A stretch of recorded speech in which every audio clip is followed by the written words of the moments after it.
Chase Thomas podcast. My nephew needs me to record. See, I already hate it. I hate it. Get a beverage for this.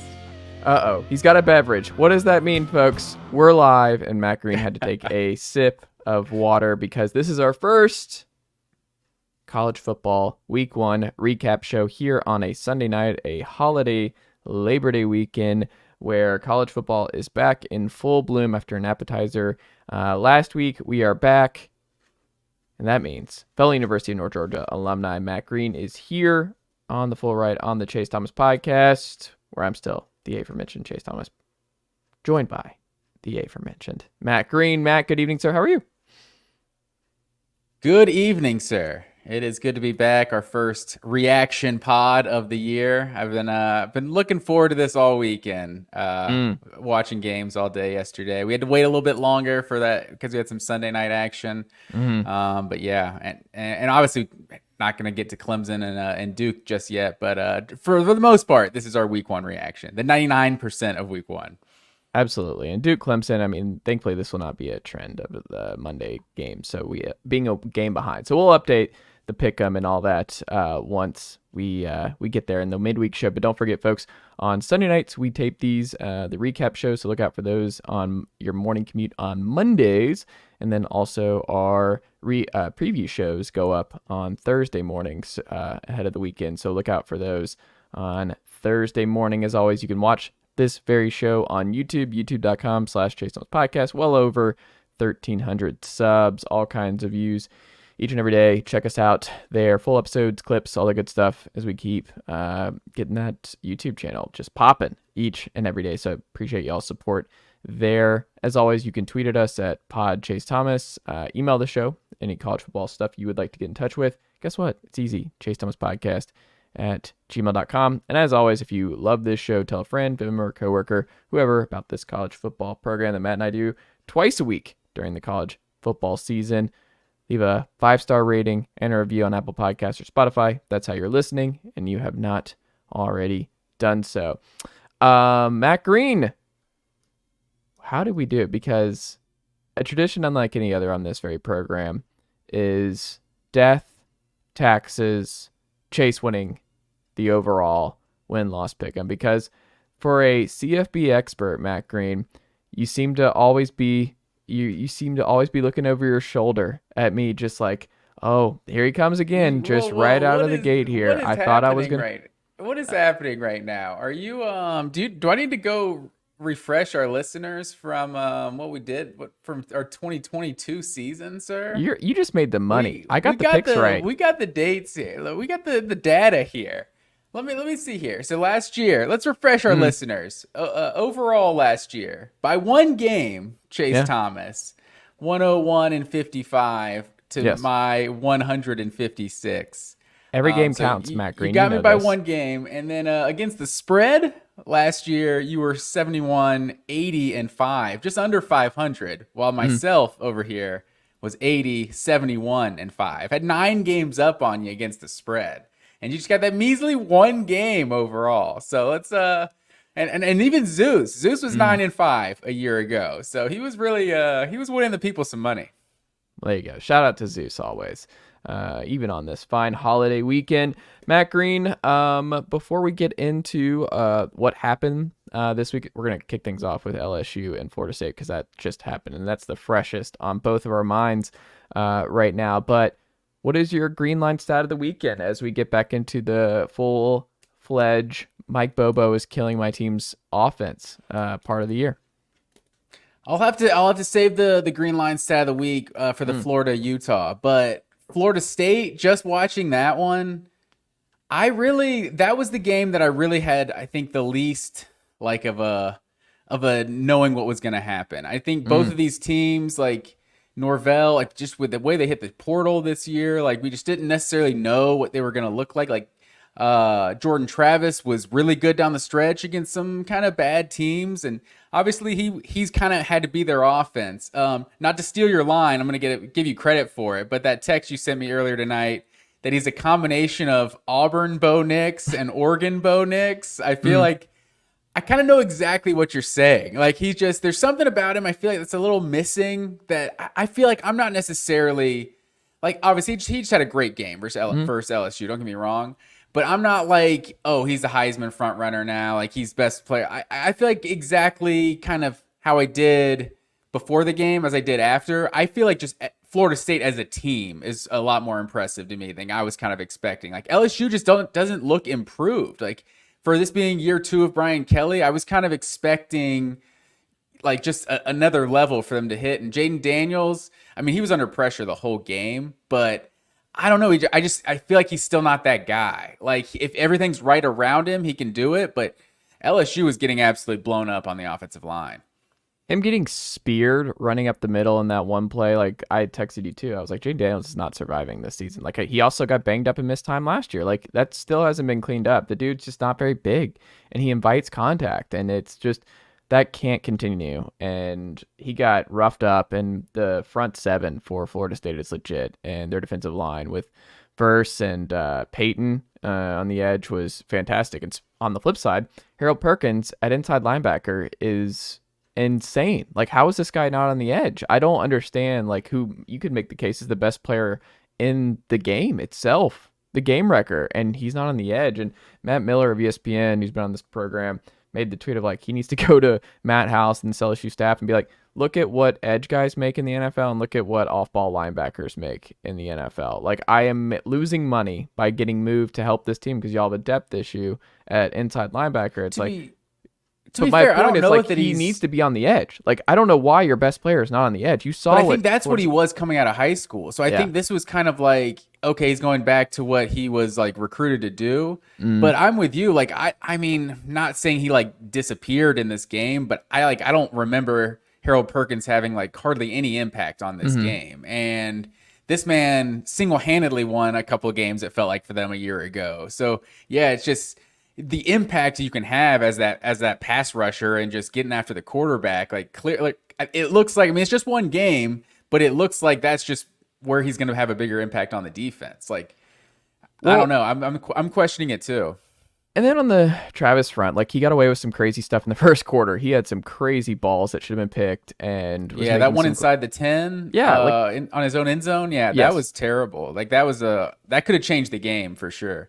And that's where I got you just jot down, you're like, that's an Auburn Bo Nix play. And then he had some other beautiful balls, like the Keon Coleman. Like, they just did so well in the portal, and they've done so well, Mike Norvell's staff. Jaheim Bell having a big one late to kind of clinch that, to put him up 3 scores. Keon Coleman's a dude. Like, he is going to be a problem. Johnny Wilson had some big drops, but as Bud Elliott alluded to, it's been just, that's the Johnny Wilson experience. He had like I think he had like a 9% drop rate in high school or something. So it's just something that, for whatever reason, he's always had drops, and it's just something you live with him. But he also had a lot of big plays. They're physical. They weren't able to run the ball as much as you would like in this one for Florida State, but Travis, I thought, got better as the game went on. But also, let's just go ahead and point out, LSU was winning 17-14 at half. They got outscored in the second half, Matt Green, 31-7. They end up winning 40. Like, that was, and the 7 was with a minute left in the game, just down garbage 4 time. Touchdowns. Like, yeah, the halftime adjustments by Mike Norvell and his staff. I mean, just a completely different game, because I thought this was going in a direction where LSU was going to break away going into the second half, and it went completely against that. And Florida State deserves all the credit in the world on that front. Yeah. And then go ahead. Oh, go ahead. I felt like the first half felt just like last year's game, where it's like, I'm still not sure if I'm watching 2 college football playoff contenders or if I'm just seeing 2 evenly matched teams. It's just, like you said, Wilson would drop multiple passes early. It felt like there's multiple drops on both sides. LSU muffing the punt. It's like both teams were just a little sloppy. So it was like fun, just like last year's game was, but you didn't know how good these teams are. I feel like I still don't know how good LSU is, but Florida State actually, like, I think this was the biggest hurdle, in my opinion, of them keeping them out of the playoff, because now it's like, obviously it's 12 game schedule, but you could lose to Clemson and then beat Clemson and potentially be like a one-loss ACC champion. Like that loss to an SEC team that maybe LSU is with SEC champion or whatever happens, but that loss hanging over you from another conference, like that's not there now. So their schedule, we know the ACC. Oh, we don't know the ACC because it's just some teams are just so unpredictable. But I think with what this schedule looks like, I mean, they're definitely a step closer to the college football playoff after tonight. I mean, let's just see what they do at Clemson. Like, that's the whole thing. Everything with Florida State, let's see if they can get over the Clemson hurdle and on the road. And let's see what Clemson looks like on Monday night. Because I think they're just another team that I'm very fascinated to see how they look against a good Duke team on Monday night. But kudos to Florida State. Big win. AP had this, Matt Green. LSU allowed 45 points against Florida State, tied for the most allowed in a season opener by an AP top 5 team in the poll era since 1936. It is also the most allowed in a season opener by an AP top 5 team since number 5 Oklahoma in 1968. The big thing too here for me, LSU now can't lose another game. LSU, like in the 14 playoff era, no 2-loss teams ever made the playoff, and LSU would be fighting history here. They win the West last year. They've been blown out several times through 2 years of the Brian Kelly era. I will say, though, of the only team that ever could have been a 2-loss playoff team, 2017 Auburn, they did lose like a big-time game to a nationally ranked team like week 1. Like Clemson ended up being the number one seed in the playoff that year. Like losing to Florida State, they could be easily a playoff team. So you get one loss in week 1. They're up to what? They're back up to like number 5, and maybe they lose to Alabama or something. But work their way up back in the rankings, win the SEC. Like that would obviously do a whole bunch. So I don't know. We'll see. I'm not writing them off just yet, but if this offensive line can't protect Jaden Daniels, yeah, this team's not winning the SEC West. Over under Garrett Nussmeier starts 2 games this year. Oof. That's tough because, like you said, Jaden Daniels, like Hendon Hooker had a little bit of that in him, where it's like sometimes he just put his head down on a linebacker. Joe puts his head down way more. Joe's out here stiff arming corners. But how big is Hooker? Like 220, 230? Yeah, like Hooker is not a big man. 6'3", he's just not. Yeah. Even Jaden Daniels is skinnier than Hooker. Yeah, was, Hooker's though. bigger. So he's taking on contact. I don't know if he can. That 2 number, I could definitely see Nussmeier getting a couple games. Matt Green, there was a game on Thursday night. Let's stick with the state of Florida here because it was the best of the best with Florida State up there in Tallahassee, and then down there in Gainesville. Embarrassed to start week 1 of the college football season. It feels like forever ago that game happened, but it was still the same week, holiday weekend. It feels like a while ago, but Matt Green, Florida goes down in embarrassing fashion. And man, there's just a lot to pull from this, but the way I look at it is Florida is just as discombobulated as they were a year ago. Not being able to run on Utah was a big surprise. I thought they would at least be able to do that, but Utah completely took out Etienne and Roshan Johnson, or not Roshan Johnson. Wait, is that right? Montrell Johnson. Roshan was with Texas, and it's never great when like Etienne's brother is like openly tweeting like, or you should maybe consider going to Colorado, and his brother having to go on Twitter and be like, no, we're gonna be all right, just wait and see. It's like, oh man, that's tough. If you're a Florida Gator fan and you're Bailey Napier trying to keep everybody from jumping ship, but the offensive line's terrible. I think this was something that I'd written down just as my larger notes for the weekend, is that Georgia, Alabama, Tennessee, and Ole Miss, even really a little bit, and A&M, all have very, very good offensive lines this year. And I wonder how much that pays dividends, where Tennessee's partly just because their tempo is just always going to lend itself, and they rotate so much that they're just going to be okay. That was something that they're going to be fine because they didn't have their starting center, and it will get more in Tennessee. What I'm saying is Kentucky did not have good offensive line play. Florida had really rough offensive line play. South Carolina had terrible offensive line play. LSU had terrible offensive line play today. I wonder how much that matters, but I jotted it down of like, okay, here's the teams with the good offensive lines. I wonder if that sticks. And here are the teams that have a bad offensive line. I wonder how much that just ultimately torpedoes their season. But like, if you're a Florida fan, you can't feel good, right? Like you're just, this is not how you wanted to start, and it's not going to get any easier from here on out. What was your biggest takeaway from their loss to a backup dual quarterback situation with Utah? Yeah, there's that part of it too. Florida State fans just loving the first 15, 20 minutes of this pod. Just loving the misery of the Florida Gators.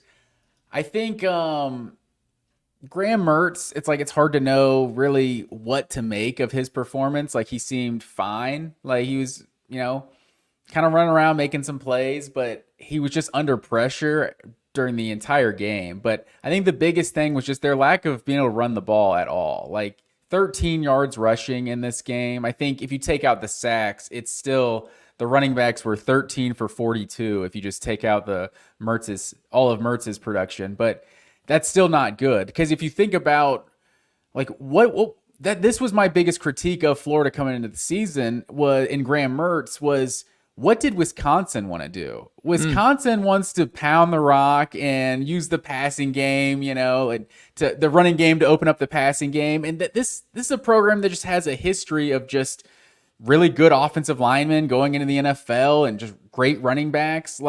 And this guy couldn't be successful in that system. Like, that's exactly what this Florida team is quote unquote built to do. They have two really good running backs, and they thought they could have a good offensive line, but seeing what they did against Utah, this is kind of my problem with the whole composite ranking, talent ranking and stuff like that. It's just the blue chip ratio and all that. It's like that Florida team is not one of the 15 most talented teams in college football. I don't really care what your recruiting rankings say. It's just not. And it gives this, this sense that they should just go across country and beat Utah because they have better players. And did you watch that game thinking Florida had better players? It definitely didn't look like they had better players, especially on the defensive line. They were just slow, and we'll get into some defensive lines that did not look the way Florida did. They're not there. And the dumb penalties where it was and then it was revealed that they had an old number sheet, and that's why they didn't catch the dual number thing where he changed. One of the number 3s was actually 21 earlier last year or something, and now he's number 3. So they just had an outdated model.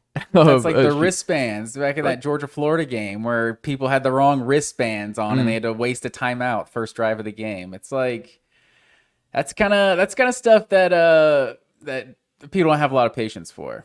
No, and then I sent you that stat on what the Florida's record has been since throwing the shoe game, and it's who throws a shoe? Yes, and it was here's the thing too about, and this is something I've said. A lot of people had problems with Napier or with Mullen. Here's something that College Football Report tweeted out that I forgot to send you. But it said, quote, "With Florida and Nebraska struggling today, you have to wonder if they jumped the gun on firing some of their previous coaches." Nebraska's overall record. Bo Pelini was 67-27 at Nebraska. Since then, 38-57. Florida's overall records. Dan Mullen, 34-15. Billy Napier, 6-8 to this point at Florida. Be careful what you wish for. You complain about the recruiting and everything else. Dan Mullen didn't do a lot of this, and I understand that Dan Mullen wasn't perfect. Dan Mullen was a really, really bright offensive mind, and he won a lot of games in the SEC. He won a lot of them at Mississippi State. He won a lot at Florida, and I understand that last year wasn't great, and the shoe stuff was stupid. But this was a team very close to the college football playoff at one point at the end of his tenure, and I wonder where this is going. But it goes back to our thing. Unless you're, for whatever reason, if it's not Urban Meyer or Steve Spurrier or one of their disciples in Dan Mullen, it just doesn't seem to go well at UF. So I'm not saying their season's a wash, but there's a reason we saw on Thursday night why their over-under was the second lowest in the SEC coming in to this year. I think myself included, a lot of people just kind of had this perception that it's Florida and they're going to go to a bowl game. It's Florida. And yeah. I'm not sure. I think the silver lining is that Utah could conceivably be the second or third best team on Florida's entire schedule this year. But obviously Florida State, after watching them tonight, I think Florida State's definitely one of those best teams, and obviously Georgia, and they're gonna have to play LSU and a whole bunch of other teams, Tennessee. But yeah, so it's a loaded schedule, but I don't know. It's definitely tough. Florida fans are down bad, I think, after that first one. For sure. Let's hit on the Georgia situation, Matt Green, before we get too far down the rabbit hole, because people are gonna the loyal listeners here want to hear our Tennessee and Georgia takes here. So I don't know if I irritated you yesterday when I was sending you the updates of what was going on with the Georgia Bulldogs, your team, the Georgia Bulldogs, Matt Green. They take care of business against UT Martin, a team that the University of Tennessee smoked a year ago by a bigger margin, had less problems with a year ago than what we saw from this group. Ty Simpson's father, I believe, coaches those Skyhawks, backup 5-star quarterback at Alabama, if I recall correctly. But Matt Green, a lot of talk about Carson Beck's play, a lot of talk about Mike Bobo, a lot of Georgia fans just going through just all kinds of emotions after winning back-to-back national titles and seeing some uneasiness, seeing some growing pains on this offense. The thing that stuck out to me, just going through this with Georgia, is I jotted down, it was 7-0, Georgia with 4 minutes left in the first half. And I understand. They stayed vanilla, a lot of base stuff. Kirby's not going to show a bunch of new wrinkles and all this stuff. You can still blow out a team in the first half if you're Georgia and not unload all what you're going to do. There is something to be said where it's not time to hit the panic button, but to be up 7-0 with 4 minutes left in the first half against UT Martin when you're Georgia. And the thing about Georgia now has to understand is they're in a different world. They're judged differently. You're one of the 3 premier programs in the sport. Like you have Bama and Ohio State have a different level of talent than everybody else, generally speaking, over the last 5 years. So you're judged differently. When Ohio State struggles to put Iowa away, they are judged, or Indiana away, they're judged differently. If Alabama did not take care of business against Middle Tennessee State, they're judged differently. If Jalen Milroe doesn't ball out, they're looked at differently. It's just the nature of the beast, and I think Georgia fans are starting to feel it now, where it's like, we're under the microscope, and us struggling even a little bit on offense or showing any signs of weakness is going to be pinpointed of like, have we found the chink in the armor? Have we found the thing that keeps the University of Georgia from going back to back to back? That's what the nature of the beast is here, Matt Green. Is all of that fair as I move over to talk to you about how many games it's going to take before Carson Beck is no longer QB1 at the University of Georgia? Wow. First of all, with 4 minutes left in the second quarter, it was 14-0. No, he scored in that 4 minutes. Scored around 4 minutes. That's what I'm saying, yeah. But do they stop playing football games with 4 minutes left in the second quarter? Or do they play all 60 minutes? And over 60 minutes, I mean, I just look at the final box score, right? Mm-hmm. The score was 48-7, and Georgia had 559 yards of total offense. Like, I want to tell these Georgia fans that are, if these quote unquote these Georgia fans you talk about that are so displeased, Georgia's not going to win 65-7 every game like they did against TCU in the national championship. It's not going to happen. So if we're disappointed about 48-7, like we're doing something wrong. It also should have been 48-0 because that touchdown that they caught in the corner of the end zone, the guy with the one hand, it was great effort, but he was definitely bobbling it and then went out of bounds. So it should have been 48-0. But regardless, it's 48-7. Alabama won 56-7. It's like almost the exact same score, but they made some big plays on offense. So we're like, yes, Alabama, we're sure. Jalen Milroe's the guy. I don't feel like you can really learn anything in these cupcake games anyway. It's one of the reasons I kind of hate these cupcake games is because, yeah, maybe they did keep it vanilla. Like maybe this, maybe that. It's like, we know these players are supposed to get up for every game, right? It's the first game of the season. You just know they don't get up for these games the same way they do for a big-time conference game or something. Like, so if anything, like the first half, like, yeah, Georgia's offense definitely got started slow. It was just like, it was just no real rhythm to the offense. But, I mean, things got going, and Carson Beck was like, what was he, 21 of 31, like, close to 300 yards, right? Like he had a fine game, you know, like he wasn't like great.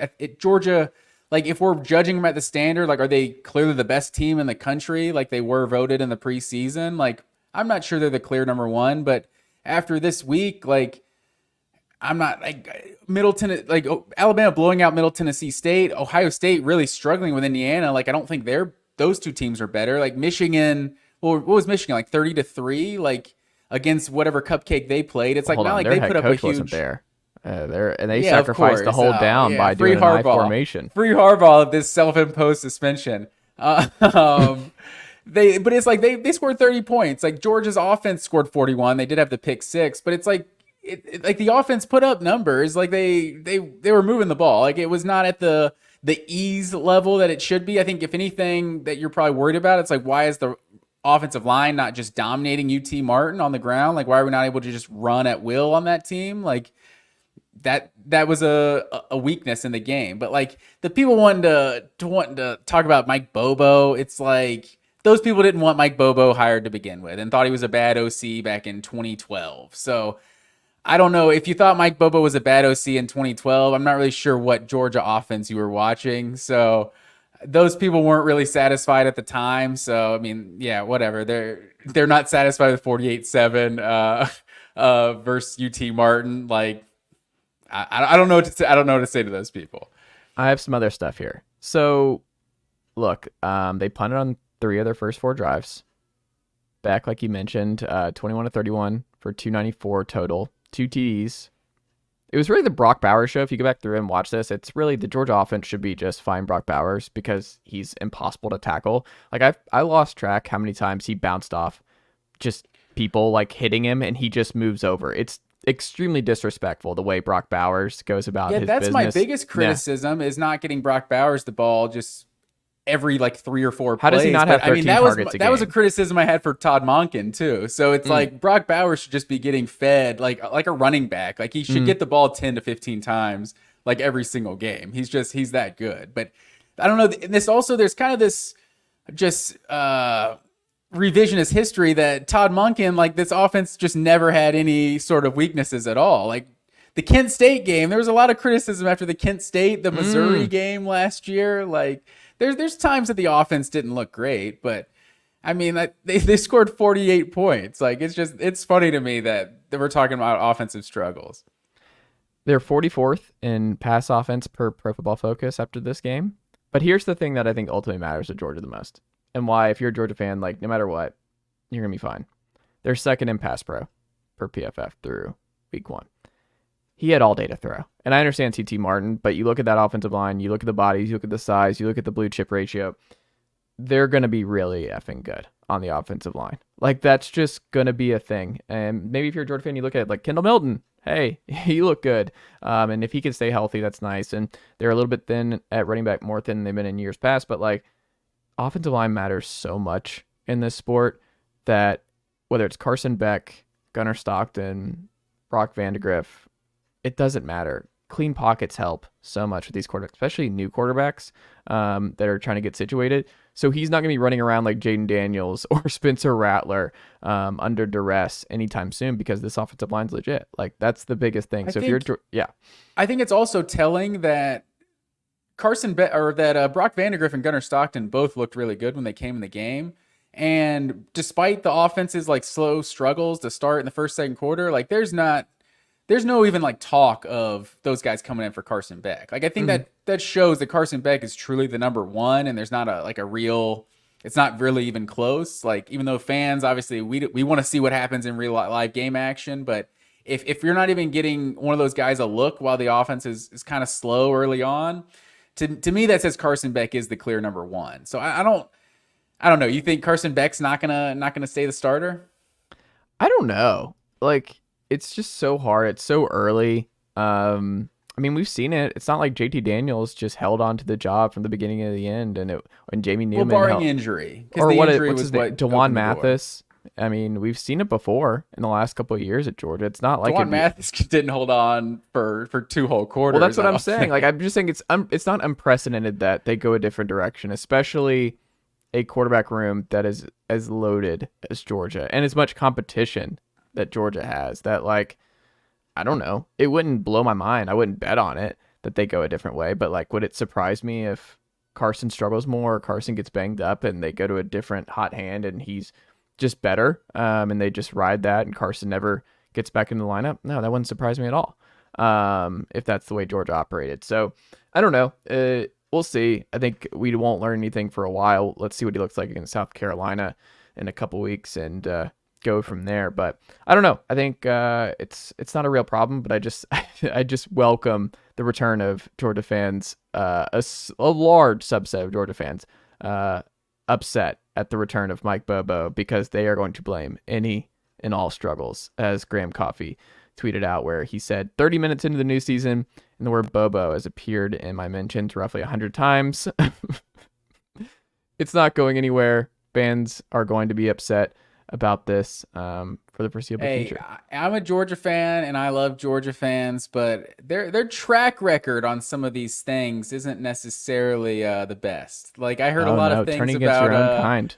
There's a lot of narratives out there about Kirby Smart and getting out of the way of the offensive coordinator and all kinds of just things. And Kirby Smart's basically proved everything anyone's ever said about him wrong. So I just trust. I trust, if anything, Georgia fans, if we can all agree on anything, it should be that you should probably just trust that Kirby Smart knows what the hell he's doing. Somebody on Twitter, Georgia Dog 34, calling a draw play with 20 seconds left and no timeouts is why everyone hates Mike Bobo as OC. That is the one play of, like, the whole game that it's like I hate being the armchair quarterback that's like secondhand play calling. Like, yeah, draw play. Everyone loves to criticize the draw play. Like Georgia hasn't run the hell out of some draw plays to success at times too, and hitting on screen passes. It's like Todd Monken was killing screen passes all day. Like, so it's hilarious the things that fans choose to criticize for and criticize specifically Mike Bobo. But to get it down inside the 5 with like 15, 20 seconds left and with no timeouts and to call a run play and then have to spike it on second down is just that was a head scratcher. And then you get one shot at the end zone and it's an incomplete pass. So that made absolutely no sense. You should have had 3 shots at the end zone at least at that point in the game. But these are the things we're complaining about in a 48-7 game. So this is the standard that Georgia's at, and obviously it's more of a compliment than anything that people are upset about a 48-7 victory against a no-name team. Well, another big victory, UT manhandled Virginia on Saturday afternoon. I don't know if you watched any of this, Macarene, but James Pierce is a dude on the edge. He is going to be a really good player for Tennessee. True sophomore, has had all the talent in the world, and he took full advantage of that Leo spot today. And Tennessee is able to rotate. Their third down pass rush of Tyler Barron, Omar Norman-Lott, and Amari Thomas. How many times did we James say Pierce. cheetah during this broadcast? They were all about this. Well, here's the thing, and this is something that I talked about on the Go Big Orange recap show earlier today. Here's the difference that I think Tennessee fans are not going to like about this team, because Tennessee fans were mad, similar to how Georgia fans were at how this game went. Because if you had to watch the game, if you just saw the final score, you wouldn't understand what actually happened here. There's some games you can box score, jump around, and know exactly how this game went. This is not one of those games. Like Alabama, you know exactly how that game went. You look at the box score. It was it was a devastating blowout that Alabama looked really, really good in. What happened here was Joe missed a couple deep shots. He was 1 of 6 on deep shots. There was an 80-yard bomb that Keaton just dropped that he never drops. He had a big play to make up for it later. So that was a big, just kind of momentum killer early in the game. But, and this is something I talked about, Jalen Wright's by far and away the best player on this offense this year. And Jalen Wright is the lead back. He averaged over 10 yards a carry here out of the gate. He's going to be the first big-time Tennessee running back drafted in a long time since Alvin Kamara here. And the difference with Tennessee, Dylan Sampson had 4 TDs, backup running back. He was third string. And you have Jabari Small. They're all averaging over 5 yards a carry here. What's going to be different this year about Tennessee versus last year? Last year, Tennessee passed to set up the run. They utilized Jalen Hyatt deep. They did a lot of stuff where they were like, we are going to beat you vertically and make you respect us that way. And it's going to open up run lanes for us to just slice and dice you because you're terrified of what we're going to do on the perimeter too. This year, Heupel's had to adjust because the best player on this team now, and the most terrifying player on this team, on offense at least, is Jalen Wright. Jalen Wright is going to gash you. Dylan Sampson's going to gash you. This Tennessee running back room is loaded, and they are going to run at you until you prove that you can stop them. So it's like, if you want to be scared, you want to be outside the box, you don't want to load to the box, we're going to run it down your throat. And that's what we saw. And I don't think you're going to see as many fun deep shots and as many fun just like Tennessee's just passing all over everybody like we saw a year ago. I think you're going to see a lot of ground and pound from this group. Joe Milton had a lot of QB design runs. He stiff-armed a corner into the ground at one point in this game. He had 2 rushing TDs. I think this is going to be not murder ball like Saban and company want to do in Alabama, but I do think the biggest difference that I want to implore my SEC fan listeners to understand about Tennessee this year, I think the ceiling is lower on this offense. I don't think it's going to be the number 1 offense in college football. I don't even think it's going to be the top 5 scoring offense in college football. I think it's going to be somewhere around 9, 10, if I had to guess. And then I also think the defense is going to be around the 20s. And that's been the biggest jump is Aaron Beasley and Keenan Pili at the 2 linebacker spots. They were swarming. The front 7 for Tennessee is strong. And it's the strongest they've been in the Heupel tenure. And you're not going to be able to run on them. And there were so many negative plays in this game. And I understand it's Virginia.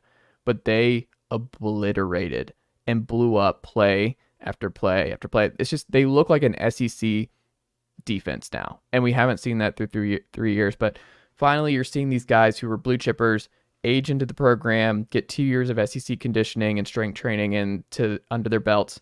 And you just kind of see this depth that they have not had to this point.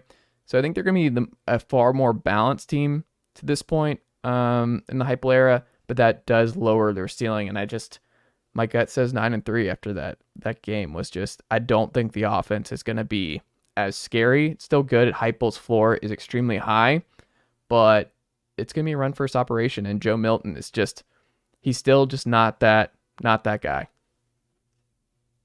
Yeah, I was definitely impressed with the defense. Like, it's hard to know what to expect from Virginia. Like this offense has just looked pretty terrible. Looked pretty terrible a year ago. So it's hard to know really what to make of it, but I definitely thought the defense looked improved. I think I heard a stat that they have the most seniors of any defense in the SEC this year. They were number 4 in week 1 defensive grades per PFF.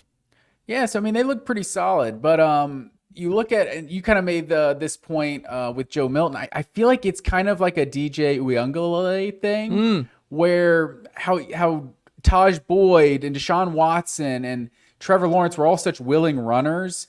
It's like DJ Uiagalelei, it's like he had the skill. Like I saw him do it when he was Trevor Lawrence's backup, but he just didn't have that mentality as when he was the starter, it seemed like, to really be a willing runner. Like if Joe Milton is able to give something to this Tennessee rushing attack, like anything at all, like just kind of to maybe just for nothing else, just keep a team honest on a zone read or something.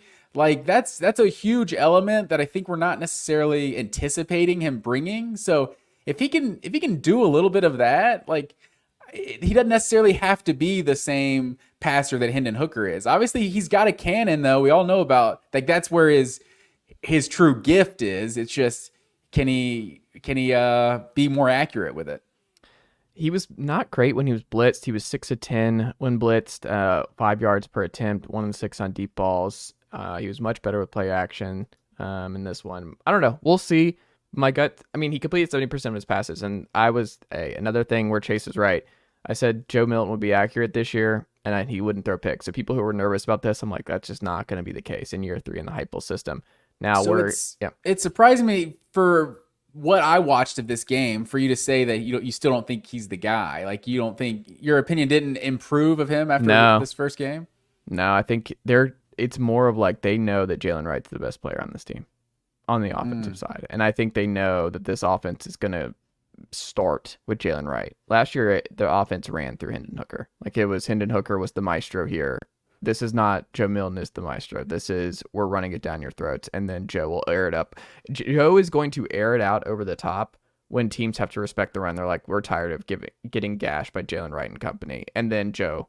If Jalen Wright is the best player on this offense, like to me, that that means Tennessee's going to be better than expected offensively, assuming that's not a bad thing for Joe Milton. Like, if it means it's because Joe Milton can't complete a pass, they got to go to the running back, obviously that's a bad thing. But if he can still be good for a 50-yard bomb once a game or something like that, like, I would think their offense is even more dangerous than he's absolutely we may good have for that. I'm expected. not saying that's not going to happen still. I'm just saying it's not like last year. It was bomb after bomb after bomb. And they were just, that was their starting point. They were looking for those deep shots right away. I don't think you're going to see that from this group this year, is my guess.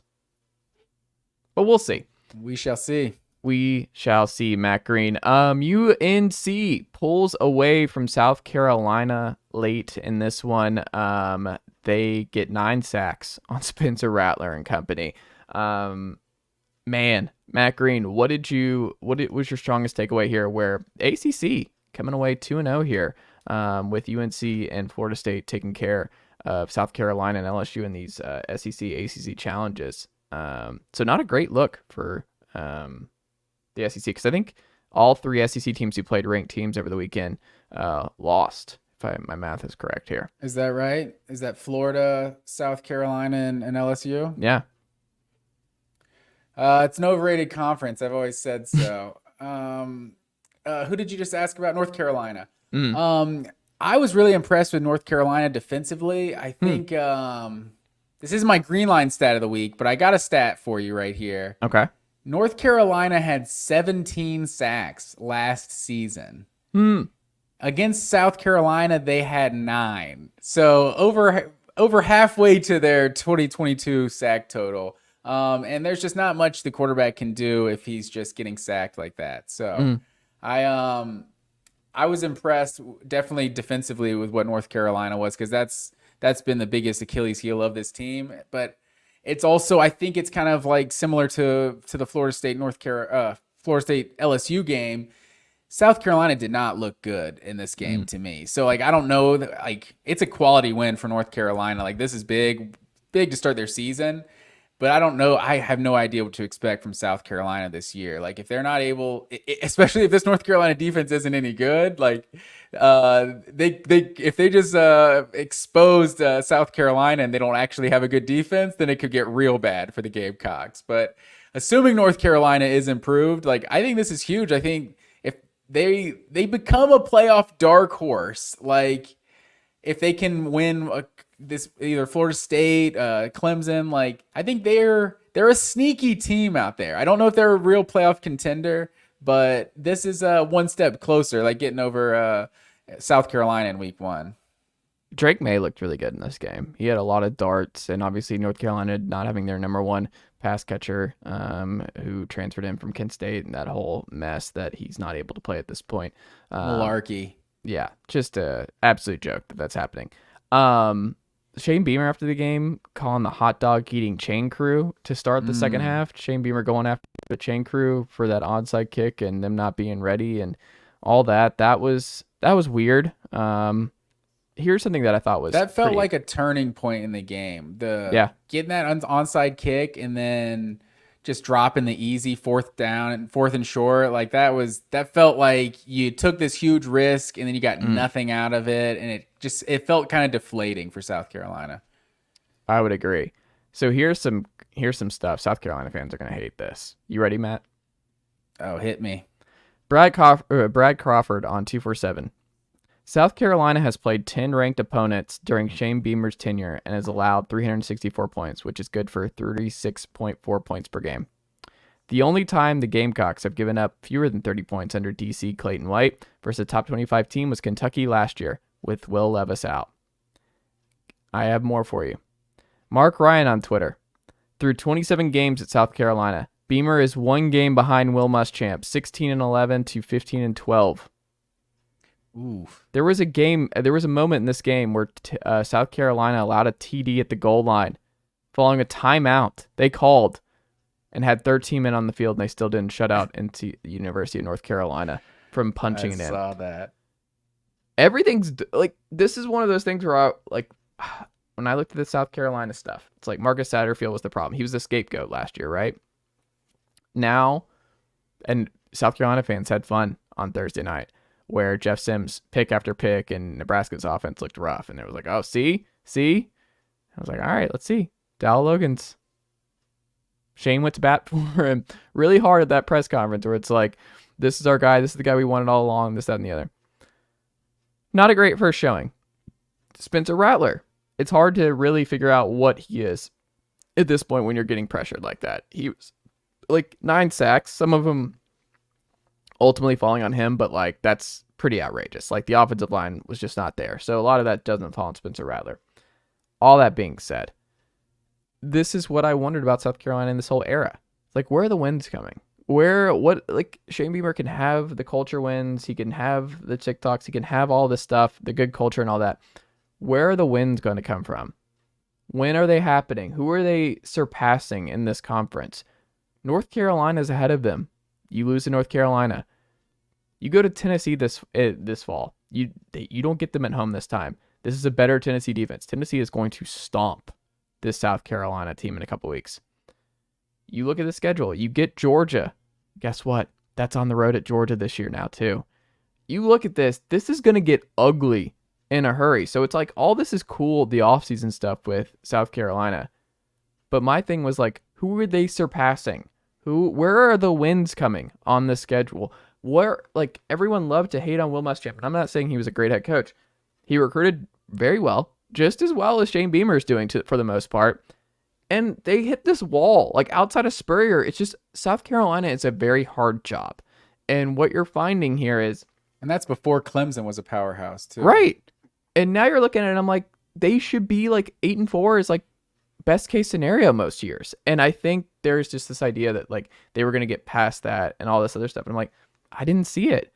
And I think South Carolina is going to be fighting for bowl eligibility again this year. Yeah, and I think a podcast with a Georgia and a Tennessee fan, we're criticized being South Carolina haters at times, but it's just, I don't know, like you said, I don't know where to find the wins. In this game, it's just one game, but it felt like such a barometer game, like of which direction these two teams see, like these two teams that could both go 7-5, right, coming into the season, like which one can actually be an 8, 9, 10 win team. And which one's going to struggle to go to a bowl game? Like, I don't know. If South Carolina's losing to North Carolina, I think there's a chance they got, 4 or 5 more teams on the schedule that are as good or better. I agree, Matt Green. The game of the weekend, I would say Colorado, and man, they were targeting some journalists after this, and like who didn't believe in us and who did believe in us, and man, I love this game. It was a lot of fun having it on alongside the Tennessee game. Colorado surpassed all expectations. I was telling my dad because he was like, it was a good win, but let's play over. I'm like, no, I mean, like, this is huge, like, for them in game one. Like, Colorado deserves to celebrate. No, I understand this TCU team's going to be a little bit different than a year ago. The team was just in the college football national championship this year.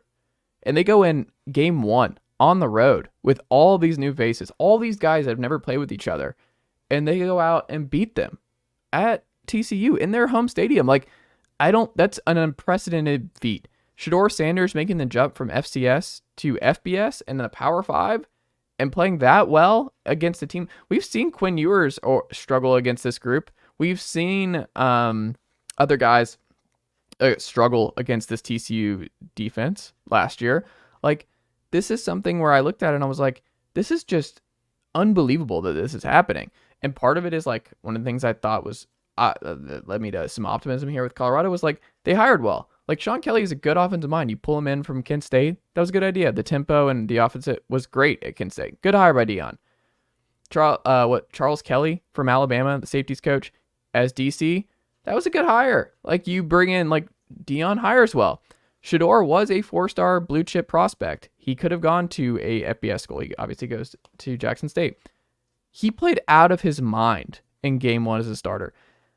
Travis Hunter played both ways, Matt Green. 100 and what snaps? 12 in this one total? 129 snaps. 29? That's insane. This is like Shohei Ohtani stuff. Tej Seth, friend of the pod, he tweeted this out, where Travis Hunter lined up on his 151 snaps against TCU per PFF. wide receiver, 39 times in the slot, 28 times at the wide corner spot, 81 times at the slot corner spot. Just all over the place. Like, you just look at this, and he was in the slot corner. He was on the outside corner. He was in the slot wide receiver. He was an outside wide receiver. He had a big interception in this game. He had a big touchdowns in this game. Like, Travis Hunter was just like the best player in college football right away. Like, it's just, you look at all of the different varying things, and the one thing I will say, you have to pump the brakes. Where now people are like, oh, could they go to a New Year's Six? Could they be Pac-12 dark horses? I'm like, I don't know how sustainable it is that Travis Hunter plays this many snaps every week in the Power 5 level. I don't know. It's like the Shohei Ohtani thing. I'm not going to say I know. I'm just going to enjoy it while it happens because it's freaking awesome and it's historic what we're seeing here. Travis Hunter playing both ways like this. Don't overthink it. Just enjoy that, like, Travis Hunter is a special freak athlete. Enjoy that Shedeur Sanders lit up a team that was in the college football playoff this time, at the end of this past last year. And that's a huge, huge thing that he did not have any growing pains there. Also, let's take it a week at a time. Like, it was exhausting to see the post-game stuff where I was like, all right, this is where you got to be careful because there's still 11 other games in the schedule. And yes, you beat TCU on the road. That's great. Just enjoy that. Don't go after, like, you didn't believe in us. Like, can you get to bowl eligibility first? Can we get there? Can we see if this depth holds up?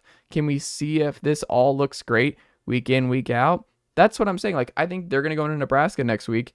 I think Nebraska's going to win that game. Nebraska's defense is good. They're good right out of the gate, and it's a much bigger challenge than what we saw from TCU, I think, on that side of the ball. Colorado's awesome. Enjoy it. But from Colorado's side of things, I'm like, all right, let's hold off a little bit. But if you're a fan poo-pooing any of this, I don't understand it because it's the best story in college football right now. I feel there's a lot to unpack for what you said in terms of, like, their playoff contender status and all that. Like, if in terms of what they're going to be moving forward, like TCU moved the ball a lot on Colorado. Like, they had to get two, like, end zone, red zone picks, like, in this game. Like, TCU moved the ball a lot on this defense. So let's not, like, act like they're just we knew TCU was kind of going to take a step back from a year ago because people are kind of differing opinions on how good they actually were a year ago because they played a lot of close games. But with all that, this is an awesome story. Like, this was the best story of the entire weekend. Like, for just one game, like you're saying, like, I'm not going to compare him to Shohei Ohtani now. Like, Shohei Ohtani's doing stuff that's, like, hasn't been done in, like, a century. We don't see this. It's a Shohei Ohtani type we've thing. seen, like, Deion Sanders. We've seen Champ Bailey. We've seen Charles Woodson and just different guys that have played on both sides of the ball. But it's definitely incredible. Like, because I'm not going to say I was, like, hating on Travis Hunter, but coming into the year, I was definitely on the let's pump the brakes. Like, I admittedly did not watch all of his snaps at Jackson State, but watching the Celebration Bowl, like, it's not like he was just a man among boys out there. But, like, seeing his first game playing for Colorado, like, this guy was the best player on the field, like, on the entire time he was on the field, basically. So that interception, like, that's not just, like, it's one thing. What do you have? 11 catches for 119 yards in this game. Something like that, yeah. And one of those catches, was a great, like, contested catch over the middle. But that pick he made, it's like that's also showing, like, that's an instinctual play. So it's like this guy's a smart player. He's just like a just gifted athletically. Because I remember watching some of his games for Collins Hill and thinking, like, this guy's the best wide receiver, like, I've ever seen in high school. Like, does he even need to play defense? So I don't even know which side of the ball he's better at. Like, watching early on, I feel like he's a better wide receiver. But that play at corner, like, that's showing how good this guy is on both sides of the ball. Like, is this man literally Deion Sanders? Like, it's like the most ridiculous. It's like signing to play with LeBron James and turning out to be LeBron James. Like, it's just the most insane thing ever. So I'm enjoying every minute of it. I feel like you said, like, Colorado, my comparison, if they feel like bat flipping in Major League Baseball. Like, some people love it and some people are just like, this isn't right. It's not the way the game's supposed to be played. And, this isn't how the game is usually played. But, this portal and NIL and all this stuff where you could just flip over a roster of 90 new players in one offseason. I can't wait for the dumb team to try and do since this. He was 4 years old. Well, also, it's not even just them. It's like Texas State did this for a year with Jake Spavital, and they did this whole just transfer team, and it blew up. Like, there's going to be some dumb teams that are going to try and be like, oh, Colorado can do this. We could flip our whole team and just jumpstart our program, and it's going to be an absolute disaster. Like, I think it's only Dion and maybe like a couple other people that can pull this off, but this is not something that's going to be normal. There's something about Dion. It's just he's prime time, dude. It's I think it was a 60 Minutes interview he did like a couple years ago where that's the thing too. He's always so 100% honest. Like, I wasn't a big fan of like the whole calling people out in the press conference like you were talking about. Like, it's not their job to like be hyping up Colorado. It's whatever. They're the media. But this man, like, just talking at the 60 Minutes interview a few years ago, he's just like, I've been great. Yeah, that's what I was gonna say. The honesty, like, he's like, I would obviously look if someone comes, if a bigger school comes to offer, I could be crazy not to listen to an offer. And then I think he took Colorado job within like 6 months of the interview, but he just talked about like, I've been great at like everything I've ever done. So yeah, I'm gonna be great at head coaching and doing this. And you're just like, he's not wrong. Like, I believe in him. I mean, he's the next coach of the Alabama Crimson Tide. I've said it for like 5 years. Like, that's where this ends. Is Saban retires. Wow. Yeah, I still think that's where it ends.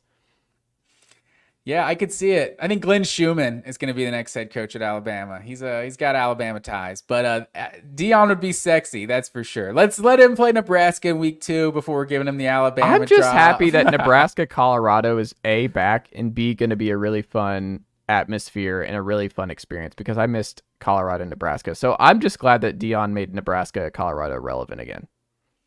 Yeah, that's definitely true. This is it's going to be fun if nothing else. A couple other big ones here. Matt Green, Ohio State struggled to break away. Kyle McCord not looking great as a whole here. Not really much to say. Indiana kept it close for as long as they could. Penn State, though, they took away the run game. West Virginia didn't really matter. Drew Aller looked sensational. And I ask you this, sir, following Penn State taking care of business right out of the gate here, I think Drew Aller looked like the best quarterback in the conference on opening weekend. What does that change for you, and what does that mean for the conference if Drew Aller this changes nothing for me. I tried to tell people, Penn State, this team's winning the conference. West Virginia's a bad team. My biggest takeaway from this is that James Franklin 100% knows point spreads. He's paying attention. Why did they run that in at the end? They just they could have just needed 20.5 point favorite. They were what were they up 16? 30 seconds left. They could have just need the ball, game over. Get that extra touchdown there at the end. James Franklin, the Vegas's favorite coach through week 1. Wow. Okay. Washington blows out Boise. That was kind of a surprise that Boise really wasn't in that game at all ever. Houston beats UTSA again, this time at home in those sweet Houston Oilers type uniforms. So shout out to them for taking care of business at home. Can that be a permanent thing? Like, can we just do that? Like, just Houston, just change your colors to red and light blue. Like, I feel like they could kind of work it in there anyway, because they're Houston Oilers, like the Houston Texans and Tennessee Titans, I feel like have this like little pissing contest over who gets to claim the Houston Oilers. Well, also, let's just make this clear. Tennessee Titans shouldn't do it. Like, it's so weird. Like, the Oklahoma City are that Thunder, organization. Yeah, but it's like, obviously, we get the legality of it, but it's still effed up that you're doing it. Like, those two things can both be true, where it's like, no, you're not the Tennessee Oilers. Like, you're not Houston. Like, the Oklahoma City Thunder are not going to wear the Seattle Supersonics uniforms ever. Like, it's not going to happen. That is what it would be. It's it's so weird. Honestly, like the Ravens or the Browns like purchased the history from the Ravens at some point, right? Like, maybe they got it. Do they have to do that? The Texans have to purchase the Oilers stuff from the Titans. I wish. I feel like the good solution is just Houston Cougars. Just rep it. Just that's who you are now. I like it. quickly on Bama, Milroe was 3 of 4 on deep balls. He had a very clean pocket. He wasn't pressured at all in this one, going through PFF and looking at his numbers. It was a really, really high PFF grade. He wasn't good in the intermediate stuff, so I'm just pocketing that one away. What happens when the deep stuff's not there and he's having to scramble and do stuff on the move. But Bama moves to number 1 in FPI following week 1. My thing, though, that if people are going to overreact to that, Matt Green, Alabama was number 2 in FPI last year. And we saw how that year ended. So, yes, Bama had a great opening week, took care of business. Milroe looked good.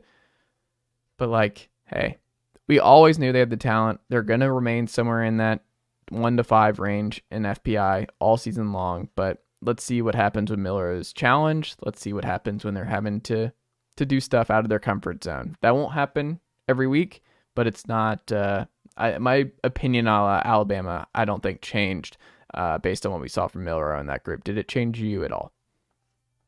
Yeah, and obviously we're going to be as objective as possible as two people who think Alabama's taking a step back this year. Mm-hmm. But that's why you've seen The Big Short, right? Mm-hmm. And what's his name? Christian Bale's character, like, he's just taking losses after losses after losses because he bet against it. And eventually he's like, you just got to wait it out. And he starts everything starts swinging his way. Like, I feel like that's how, terrible synopsis of that movie, by the way. But that's how I feel like I have to be with this Alabama team. It's like, yeah, they're going to bully just about everyone they play because they're Alabama. And Milroe is not going to be challenged in a lot of these games, especially not Middle Tennessee State. Like, I don't know what we can really learn from that game versus the Blue Raiders, but they're going to dominate on the ground and make big plays against a lot of the teams they're going to play. The criticism of Alabama, just like we're talking about Georgia, it's at the championship level. Like, and so when they're playing those biggest games, can Jalen Milroe hit those tight windows and everything? Like, obviously threw a beautiful deep ball, like a 50-yard touchdown in this game. And we see the kind of athlete he is, and that's what the comparison to 2017 Jalen Hurts comes in for me. Like, if he can be that kind of mistake-free guy and be such a impact in the running game, but that defense was just also a lot better than what Alabama's been the last couple of years. So I think that's the best case scenario, and maybe Milroe can be that. We only got like a game and a half of seeing him in true, like, as the quarterback for Alabama last year. And guys can get a lot better. But yeah, the Middle Tennessee State game, it's not going to make me now all of a sudden, yeah, this is the best team in the SEC. You still got to learn from some bigger games. For sure. Ole Miss, final thing, second highest overall offensive PFF grade. Ole Miss looked really good on both sides of the ball. I think Ole Miss, take the over if you did not already. I took it this year. I think Ole Miss is going to be sneaky good. Watch the Ole Miss tape from this week, Matt Green. Ole Miss can be good. I think I'm buying a lot of Ole Miss stock right now. Just file that one away. Yeah, and I think the snaps for the quarterback, I think, was like really the most interesting part of this game. And you saw Spencer Sanders get a lot of reps in this one, but Jackson Dart was the clear number 1 guy. So we'll see how that looks in more competitive games moving forward. But they definitely have options. Absolutely. Well, that's all I've got, Matt Green. Also, big week. Shout out to the Texas A&M Aggies. As long they also as look great. We're talking about some of these cupcake wins. Like, the offense is what everyone's worried about. And while 52-10 versus New Mexico shouldn't mean anything, with some of these 17 and 20 point performances they put up last year against some of their early cupcakes, this is what you're supposed to do in these early games. Yeah. I think A&M fans should feel very good about where the program is right now. And then tomorrow we'll see how Clemson looks with Duke, and we'll touch on that a little bit on this Wednesday show. Last thing I'll say, are you worried about the Ohio State Buckeyes after 1 week? No. That didn't do anything for you? No. Not really knowing what the quarterback situation is? I think that's one of the bigger storylines to me, because I think if Ohio State doesn't clear up their quarterback position, that really shapes what the Big Ten could be, and maybe opens a door for Penn State and maybe Michigan a third straight year. And like Ohio State, with what they have on the roster, I think they're the only team we really give respect to on an SEC level of having that championship level talent compared to Alabama and Georgia. If the quarterback position holds them back, like that kind of opens up a door in the Big Ten. That's fair. I'm not there yet. No, it's early for sure. We'll see. The only people who moved the needle was Penn State, where I was like, okay, Penn State's going to be a serious. I have one last note. We'll do this as a weekly tracker. Iowa Hawkeyes currently averaging 24 points per game. That is 1 point below the records or the goal for the season. So we will keep not a goal, an ultimatum. If he doesn't get it, you're contractual fired. obligation. Yeah, 24-14 over Utah State. So if you're getting that 25 points per game, Utah State was supposed to be one of those 42 point outcomes. So we shall see. After week 1, they're 1 point shy of their goal. Not looking good there on the Brian Ferentz front. But yeah, Iowa front, I still think they're going to win a lot of football games. That'd be funny if they like have this great year and they go 10-11-1 or whatever, and they make the Big Ten title game and they still have to fire Brian Ferentz because 23.5 points per game. My hands are tied. That would be ideal for Kirk Ferentz. It's like, someone else has got to make this decision. He's not going to fire his own son. Matt Green, always a pleasure. I'll talk to you in a couple days.